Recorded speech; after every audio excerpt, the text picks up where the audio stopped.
I present to you Josef Brunner. Thank you. So before we get started, the intention of my presentation was to talk about entrepreneurship. So I hope that fits with your expectations. And before we get started, maybe those of you who wanted to become or want to become an entrepreneur, raising their hands. Oh, good, quite a few. So what I thought I would be doing is, just talk about my journey and experiences. It would be great if, if you have questions, stop me. We can make this very interactive. I sat in the panel before, and I realized you're not shy, which is good. And hopefully this becomes a fruitful discussion. And my intention is certainly to get across anything you're interested in, right? So whenever I'm on the wrong path, stop me and get me back on track. I think the important part of, in the panel we talked a little bit, or the panel talked a little bit about mentoring and the importance of getting advice and talking to people who did it before, and that's super important. I just want to send a message that this is my story, and it worked for me. That doesn't mean it works. It is the right way, right? It's just my story and my scars that I wanted to talk about today, and that path led me to 4 companies. All of them, had engineering in Germany, and all of them were legally headquartered in the States. So Julex, as an example, was headquartered in Buckhead in Atlanta. relayr was headquartered in Chicago. So I really live and breathe and fundamentally believe in international companies, international setups, and ideally combining the best of both worlds. Taking the U.S. aggression when it comes to marketing, to sales, to go to market, to international expansion, and taking the German, or as we're in Bavaria, the Bavarian focus on quality of products and sustainable engineering, and trying to bring this together. And I was fortunate enough that the 4 companies found a home, all of them outside Germany, with the exception of the last one, which was acquired in Germany, which makes me very, very proud that Germany is finally waking up. The question that I get a lot when it comes to entrepreneurship, and I have around 30 companies that I've invested in, tech companies that I've invested in, and the question is always, what makes you an entrepreneur? What's the DNA setup for you to become a successful entrepreneur? And there was a really interesting book written in Germany. It's called Disrupt Yourself. And I was, part of the book. And when the author interviewed me, we talked about, how I got started. And then he shared, some views of other people and how they got started. And the executive, summary of most of the entrepreneurs he talked to was that there's always some kind of disadvantage, and there's always some willingness to win, and they're driven. They're never normal, right? If you're abnormal, that's a very good sign if you want to become an entrepreneur. Might be difficult in life, but it helps to start a company. So I think this goes back to the first statement I made with my scars and my way, and I think that's something that you hear from a lot of entrepreneurs. They found their way, and they really made their way through their own behavior and through their own abnormality, if you will. And I think that's something that most successful entrepreneurs have in common. And then, when you have the DNA set up, and when you're driven, and you have everything it takes to start a company and to successfully, take it to a successful exit, I think what's really important is that you have to have something that has an impact. You have to focus on a problem that is big enough for other people to care. That means just because you like technology, or you like an app, or you think something is cool, doesn't mean that you can actually create a business out of it. So you have to have something that is meaningful, and you have to identify the problem behind that meaningful, idea that you have, and then you have to have a successful solution to it. And I think that is a very important tagline or advice or focus when you start something, and when you're assessing ideas. Is it big enough? Does it mean something to other people? And when they wake up in the morning and you ask them about their problems, is that on that list of the top 3 problems that they focus on? So is it a must, or is it a nice to have? I think that's one really important advice that I give to the companies that I invest in. And then over recent years, maybe the last 10 years, entrepreneurship became very fancy.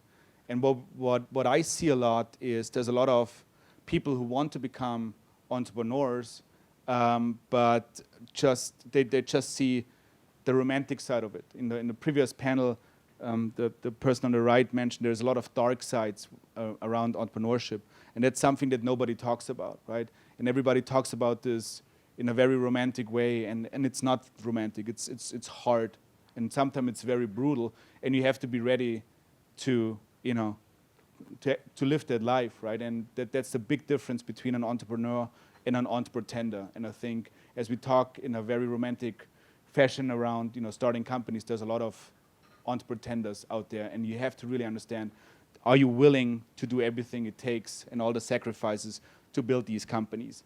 And if you are, then you have to find the right partners, and I think that was also discussed in the previous panel. And there's a lot of different stages that your company goes through, and we will come back to these stages throughout the presentation. Business angels, for me, are the most critical element of the start of any journey. When in the previous panel, there was a question around how do I get started, who do I talk to? I don't have the knowledge of negotiating term sheets. I don't have all the legalese and the knowledge it takes to negotiate contracts. So how do I get started? And the very simple answer is you need a mentor, and the mentor needs to be your business angel. And that's a junction and a switch. If you're trained and you're running down the track, if you choose the wrong business angel, you're totally screwed. Right? Because he will introduce you to the wrong funds, to the wrong investment resources. He will have a network which is not benefiting you. So think very, very, think a lot about your business angels and who you want, in terms of giving you advice. And then that focus just travels throughout the entire, journey of building the company. It becomes less and less important as you will grow and you will have, scars on your back and you will be more sophisticated. But the business angel for me and the seed investors are critically important in order to have a successful journey. And then in each of these different phases of the company, whether they're related to funding or not, there's a few principles that really worked for me. And the most important part is focus. When you start your own business and you're a creative person and you want to put your creativity to work, there's a high chance of distraction. Right? You could do so many different things, technology-wise, sales-wise, go-to-market-wise, from a geographical perspective. But the most important thing is to focus. Do one thing and do it really, really well in each phase of the company building exercise. And for me, what really helped was to have a hypothesis, something I want to prove in each phase. I fundamentally believe that the world has an energy problem in that specific domain. And I think that this piece of technology will successfully address that problem. And in the next 12 months, which is my funding period, I will prove that problem. And then you do this, in each phase of your company, and ideally you use these as proof points to your venture capitalists, to investors, to your board, to your partners, to your employees, right? And really prove that you understand what you're doing and that you crawl before you walk and walk before you run. And milestones for me always worked extremely well, independent to the size of the company. Whether you're 20 people, 300 people, 400 people, have milestones you try to achieve, because it also helps your people to understand, what are you trying to achieve, why are you doing the things you do, because you can't do everything at once. And these milestones and the hypothesis you're trying to prove brings you back to the capital requirement, and that's a tough question. How much money should I raise? And the very simplified version or answer is here: don't raise too little, but never raise too much. And in Germany specifically, or in Europe, I think raising too little is a real problem.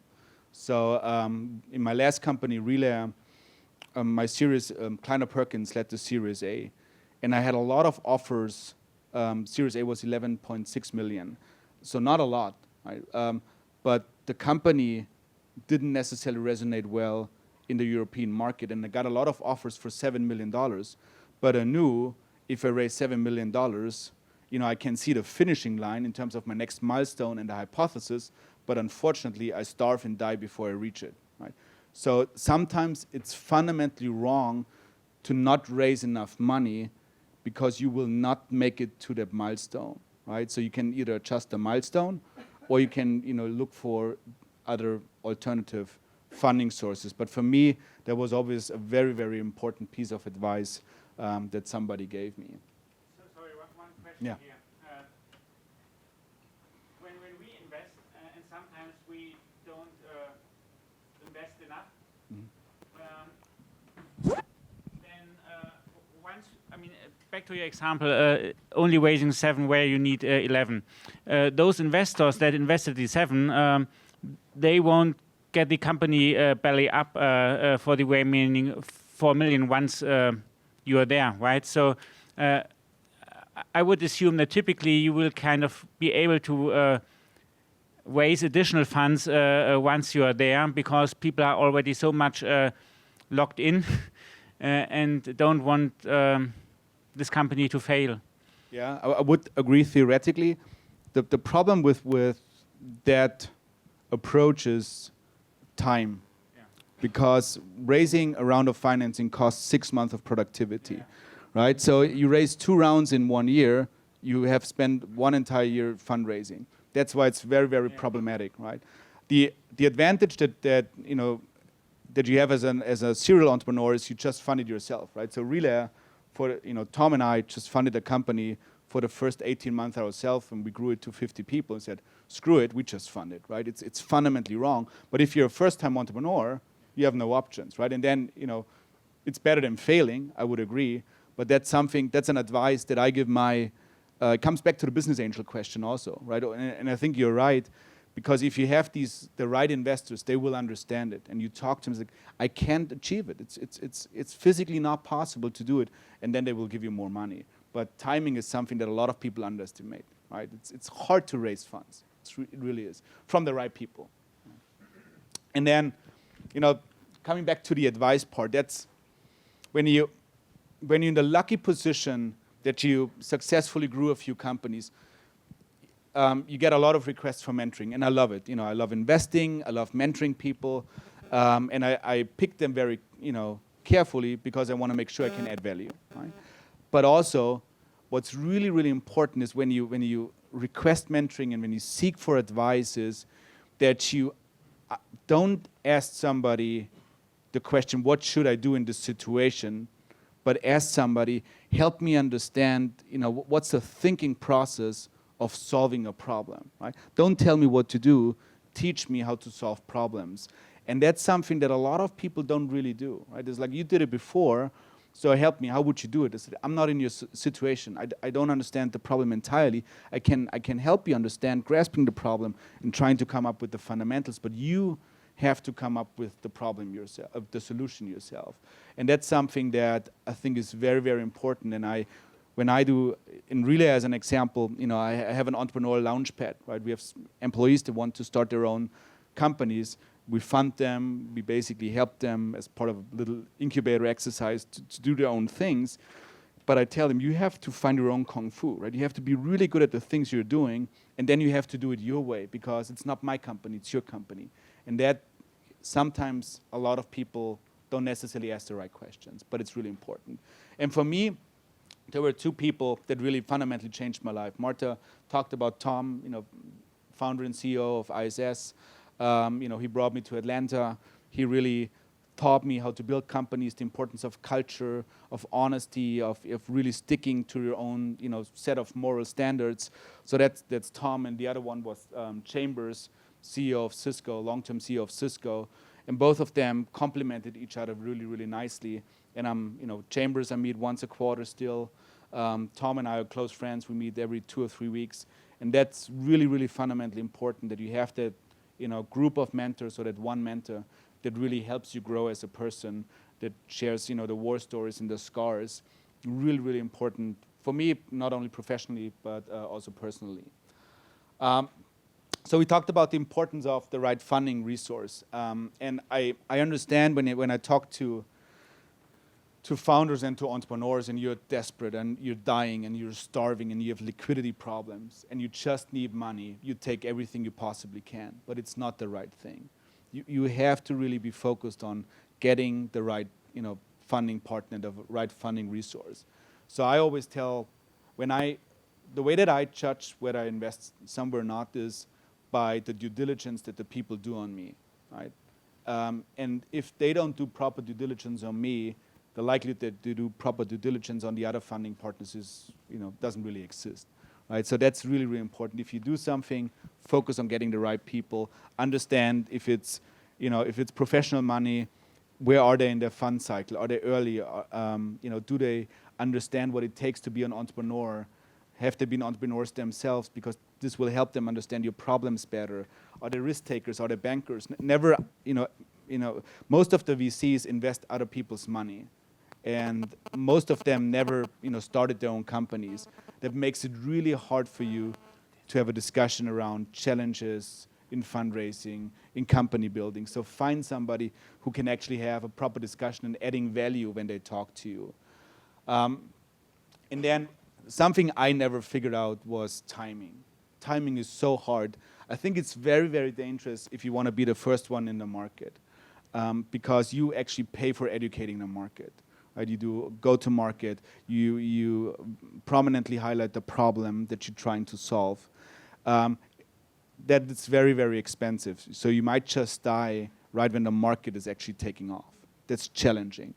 You certainly don't want to be the last, so you got to be somewhere in between. And that's, it's really, really challenging from a timing perspective. And when we actually accelerate, scaling the company and investing in marketing. So that's a question I constantly ask myself, yeah. But wouldn't it be advantage to brand your name, being the first in the market, to have that connection? Yeah, so the question was, wouldn't it be an advantage to be the first one in the market? It would be an advantage, but it's a very expensive advantage, right? So coming back to the hypothesis and to the milestones, when you have a discussion with your first investors and they believe in the problem and they believe in your solution, then you will have, the next question will be proof points, right? I get this many customers within 1 year. And if you're educating the market, you won't get these customers because you're educating the market that this problem exists. And then you will have a real problem getting your next round of financing. That's why it's challenging, right? Being a thought leader makes a lot of sense. And what we did at Julex as an example was we actually, we were the first one in a market where we built on top of an existing market that was close enough to ours. So we did enterprise energy management, and we actually used the IP protocol to energy manage anything that is connected to the IP protocol, data centers, computers, phones, buildings, and manage them. But we actually built on top of the PC power market, right? And we just named it differently. And that, gave us the first mover advantage in our market, also from a technology perspective, but we could essentially sell into an existing customer base that was close enough to ours, right? So that was kind of the compromise. Yeah. I just want to come back to your previous comment. You mentioned that you want to have a thought process and to do things yourself rather than getting an answer. Mm-hmm. And coming back to this question, this is absolutely important. And I have had a startup that failed quite quickly because of too early technology. So my question is, have you developed a process, a thinking process about how to get a feeling if is it too early or too late? And can you give us a hint about it? Yeah, I mean, the advantage when you're old enough, essentially, when you're old enough, you know more people, right? That's a big advantage. And when you're an entrepreneur or a manager in a company, you know a lot of potential customers and prospects. So the easiest way is to talk to people, right? But then when you're in this discussion, you're essentially starting sales cycles, right? So you're building your pipeline prior to actually starting the company, which is a huge advantage. And ideally, at some point when there's a trust relationship, they give you very good advice of how serious the problem really is. Is it impactful for them? And it works for B2B and B2C, both sides. With B2C, you're just not starting a sales cycle, but you get enough inputs, right? So a lot of people have a problem, and including myself, you're very excited about something, right? And excitement is super important. And one of the other advices that I give to people is ban reality, ignore reality. And that's good, but it's very dangerous too, because there's a fine line between just ignoring reality and running or lying to yourself, right? And that's a very, very fine line. So just trying to get very honest feedback from people that you're trying to address with your problem is, for me, always worked. Right? So how do you build that company? you have the idea. We just discussed it. What always worked really well for me was to identify my end goal. Right? I want to be the market leader in IoT platform companies. I want to own that market. That's my end goal. And then you have nothing, right? You have 0 employees, you have no company. So how do you get there? Milestones, right? And then I love hiking, right? So I'm a big mountain guy, love hiking, love climbing. It's the same with mountaintops, right? You see a mountaintop, it's far away, it might take you 2 days to get up there. But you at the end of the day, you will be at that mountaintop. But the weather conditions actually define the route you're taking, right? It might be cloudy, it might be rainy, there might be ice or snow, so you have to take a different path. And that's very similar to building companies. You have to get to the first base camp, which is your next round of financing, proving the hypothesis, getting market feedback. And then from there you look, how's the weather situation? What did others say that just made it up to the mountaintop? And then you get to the next one and to the next one. And what you can do is change your path, change your route, but you should never change your ultimate end goal. And that's something that picture always worked extremely well for me, right? Because you stay focused on your one goal, and you don't become opportunistic just because somebody, coming back to the focus topic, just because somebody else, has another exciting idea of what you could do with your company, with your technology. You say, I can't because it does not bring me to that mountaintop. And it constantly reminds you of the importance of staying focused on being on track. So what should you be focused on? It's extremely simple. You should be focused on customers and on numbers. It's interesting, when you talk to entrepreneurs that are off track or chose a path that is not leading them to the mountaintop, they will give you 1,000 reasons why their company has a lot of premise and a lot of promise, and they will make it. But they avoid talking about numbers. Right? It's like, it's too early for numbers. Don't like to talk about sales. Don't like to talk about customer acquisitions. And I think the reason is numbers are so brutally honest. That's why a lot of people don't like them. You have a goal. You have a hypothesis. I will get 10 customers in a week, in a year, whatever it is, and you don't reach it, then a lot of people hate talking about the reasons. They love to talk about other things they achieved. I hired more people. I got great brand in the market. And at the end of the day, it doesn't matter. Right? If you don't acquire your customers and if you don't make your numbers, everything else is nonsense. Right? So be focused on customers. A customer-centric culture is critically important to success. It's hard. People don't like it, but it's, I think, very, very important. So then you have this company, you're getting closer to the mountaintop. Then the next question is like, how do I find a new home for my company? You could IPO it, or you could sell it. And when you talk to entrepreneurs, a valid question is like, how do you sell a company? And the answer is always you don't. You never sell a company. Your company always gets acquired. That, at the end of the day, it might sound like the same, and it's fundamentally different. As soon as you're for sale, or as soon as the market smells you're for sale, your customers go away, your price shrinks. So never sell your company. Always get acquired. Right? And even if you have to sell your company, make somebody else understand that he needs to acquire you.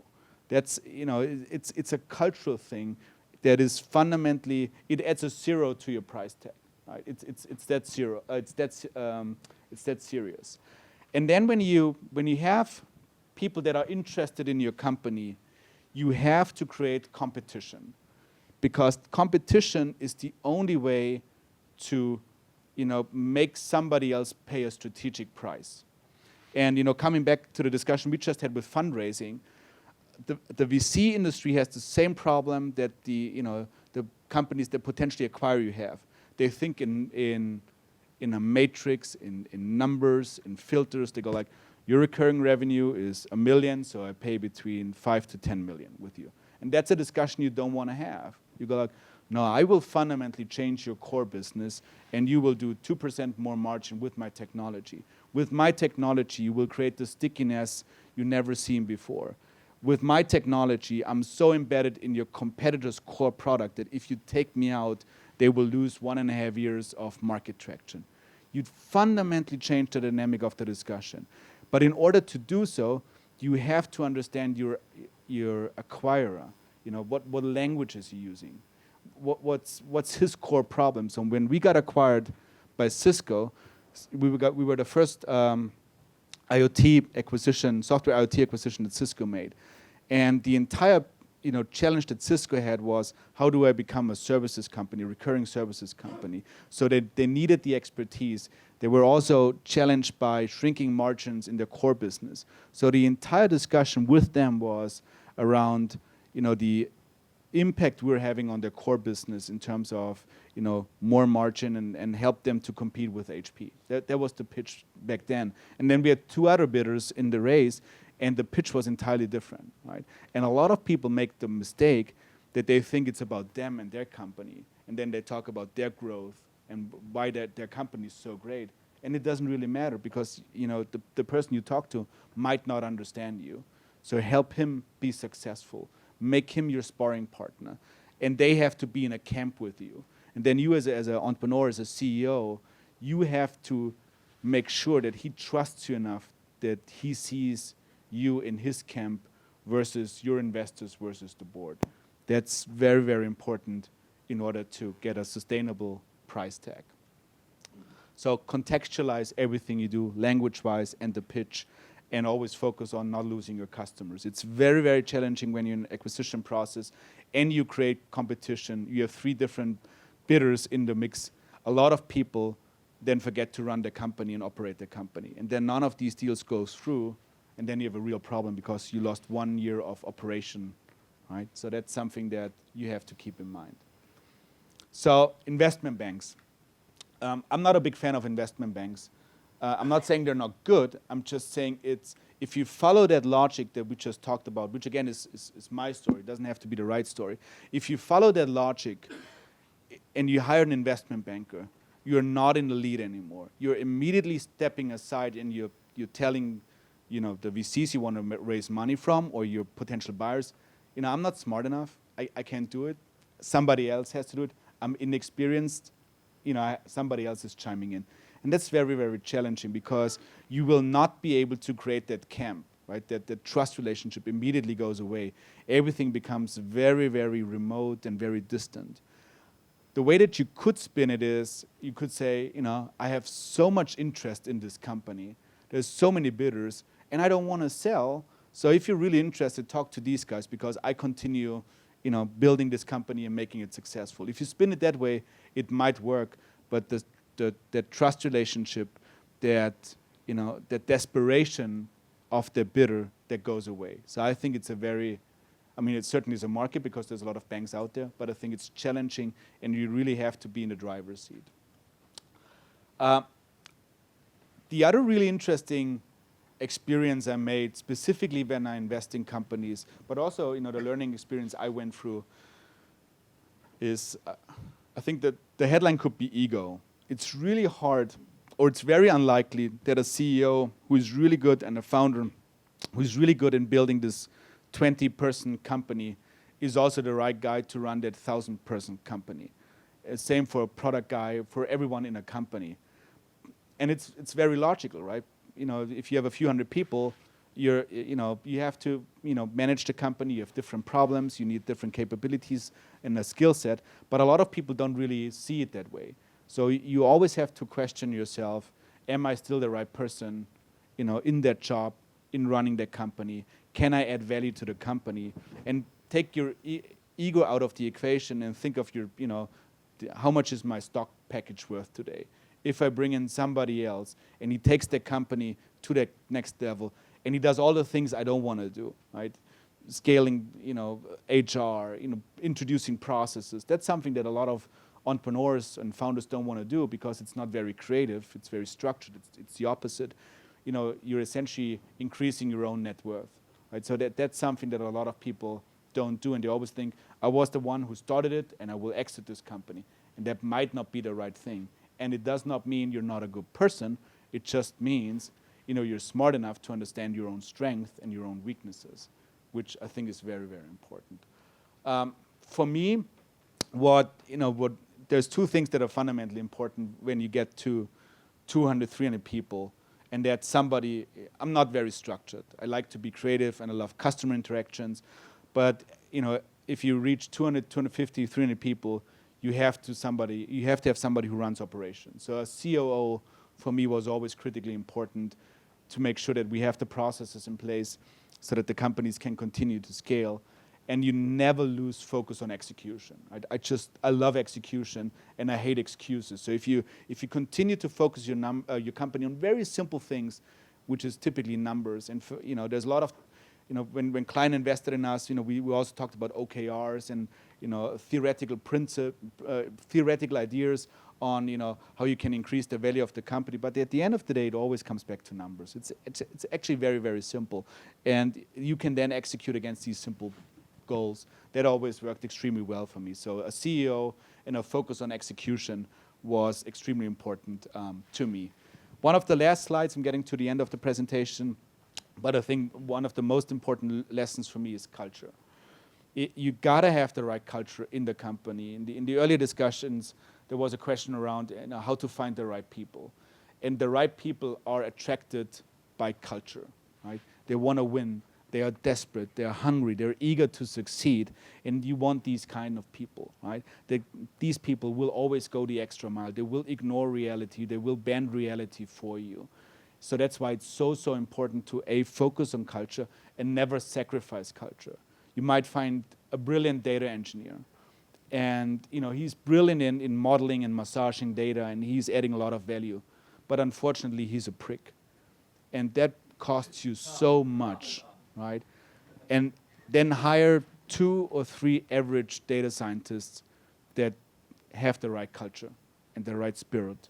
That's so important. And a lot of people underestimate how important culture is. And some say, I'm not focused on culture, so I don't have a culture. And that's also wrong, because you always have a culture.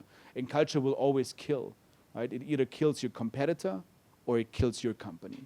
Right? So you gotta make sure that you're shaping the right culture. That's something that is so important. And it's the little things. It's always the little things that make the cultures. Celebrating small wins, not accepting douchebags. It's little things that is so important, right? That's also why churn is important, and why the concept of, you can't be perfect in your hiring process, but you gotta be perfect in your firing process is so important, because culture is your most important asset. That's the quick walkthrough of my life, so to speak, my entrepreneurial life. I hope that there was something that resonated with you in the presentation, in the discussion. If you have any more questions, let me know. Yeah, there's one right here. Thank you. Thank you, Josef, for the great presentation. You said you have started many startups, and relayr is obviously very famous.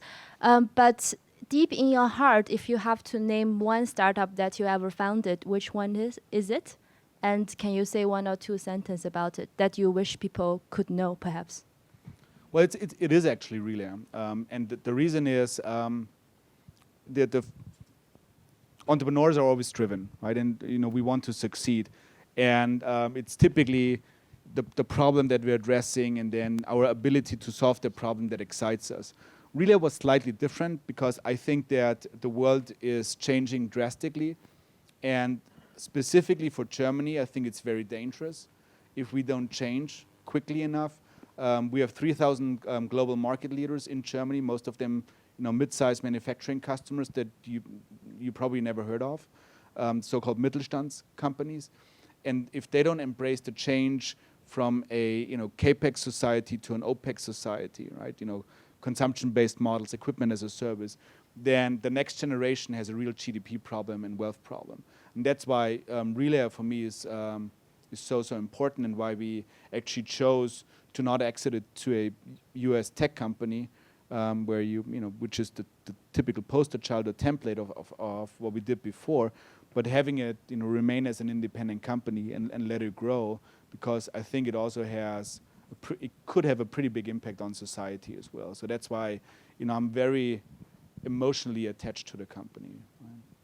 So how can you say that with a digital company like yours, you can go to a very old industry, manufacturing and production, and say you can understand quickly the bottom line of their experience and help them not be disrupted? Yeah, maybe I answer with the things that didn't work because I think that explains how it actually ended up working. Because in the beginning, we actually tried to talk to these industrial companies and we introduced technology to them. So here's a great cloud platform. I don't want to bore you with the details, but it's fancy and it really works nicely, and you can use it to transform your business. And we sold to the tech people in these companies, and we failed brutally. It was awful. And we thought about why are we failing, right? We had 6,000 developers, so we didn't lie to ourselves, right? Some of the KPIs went through the roof. Number of developers on the platform. Everything looked great, but numbers, right? Sales numbers. Why is it? And then what we underestimated was a few things, right? One was technology people are typically not linked to the business, right? And if you want to transform a company, you have to talk to the owner of the line of business or to the CEO, right? And so the next evolution of the company was try to sell the technology to the business owner. That didn't work because he doesn't like technology, right?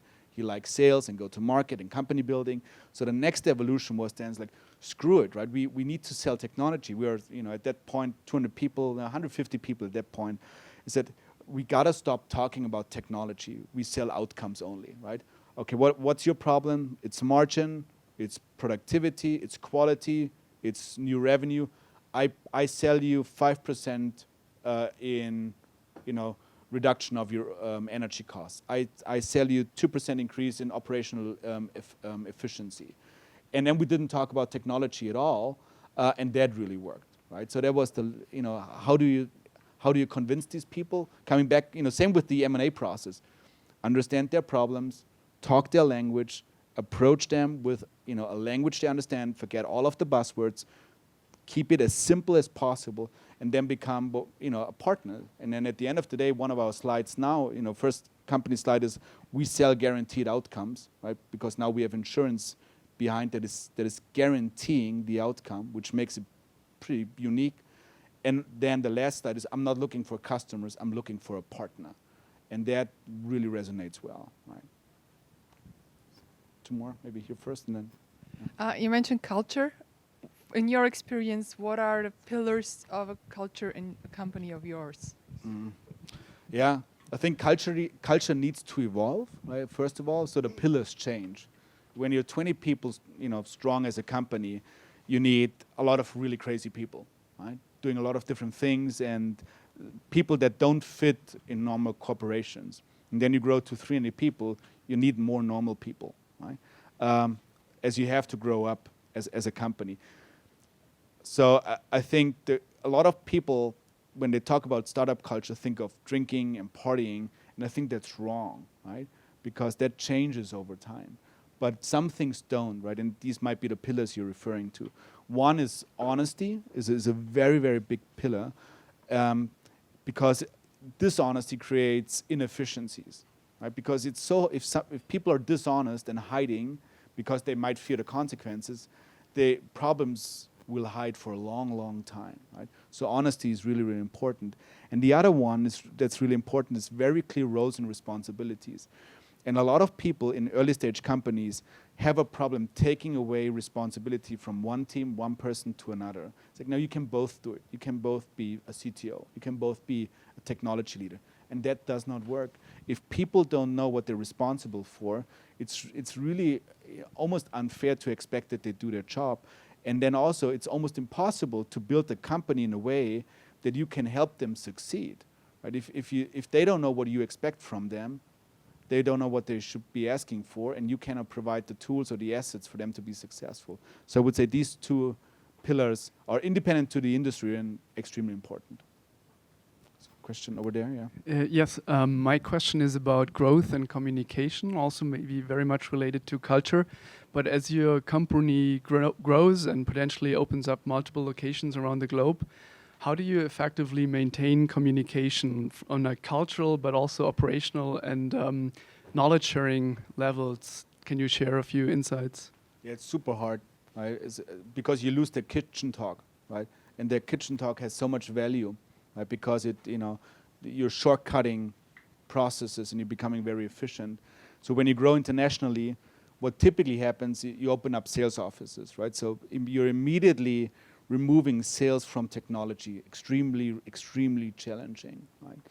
So what we did is a lot of online courses and a lot of investments in over communication and over documentation and case studies, win stories. How did I win that customer?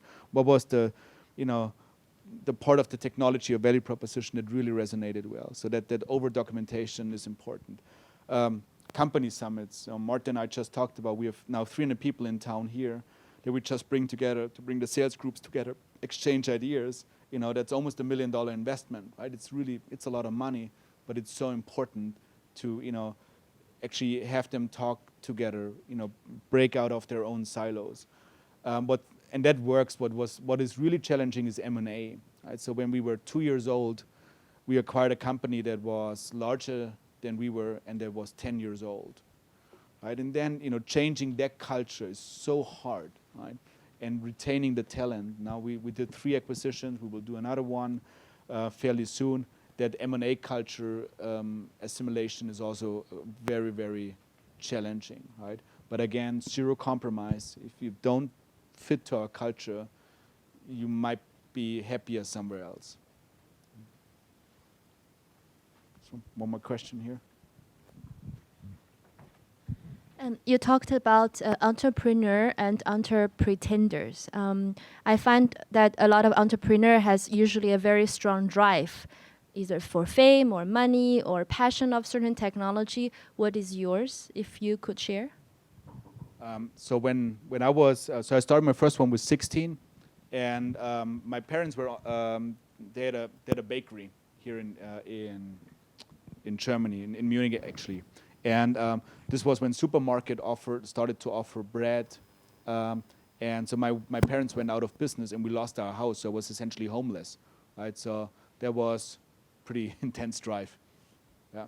And then the drive never went away, right? So in the beginning it was about money, and then the best moment in my life was buying my parents a house. I was 18 years old, bought them a house in Munich. That feeling is unbeatable, right? And then it was just, as I didn't finish school, I didn't really have an option. I just continued doing it. The first 2 were IT security companies. Yeah, precisely. All right? Yeah? Yeah, I have a question. You said that the companies were headquartered in the US, but you had some customers here. How does that work? Would you do it the other way around, maybe headquartered here and customers in the US? Well, I love US C Corps, right? From a structural perspective, they really work well. It's very easy to raise funds. In Europe, things are a little bit more complicated. You have less flexibility from a share type perspective. Stock option plans are easier in the States. So that's why I really like that setup, right? And I also I have family office here in Munich and one in New York, and we essentially always use the template when we invest in their German companies or European companies. We immediately flip them and create a US Inc. and sell the existing assets into that US Inc. and then in return you get the shares because for us that always worked extremely well. I'm not saying it's the right thing. Also, I think investors now get more used to European companies. There's a European so-called SE, which is like also very close to a C Corp, right? But still, I think for us it just worked better. Okay, then there's one more question. No, I'm out. No, it's just like I have a few investments that I really like. I'm not sure if I'm going to do something operationally again. I have a sausage company which I find fairly cool, which I wouldn't have done 5 years ago. And that as a Bavarian, you got to do something with sausage. And I have a hotel company, right? So we've built 200 hotels, and we're trying to disrupt the hotel technology, hotel industry. So these 2 things I find very interesting, but I don't think I will do something operationally again. You never know. See. Thank you very much.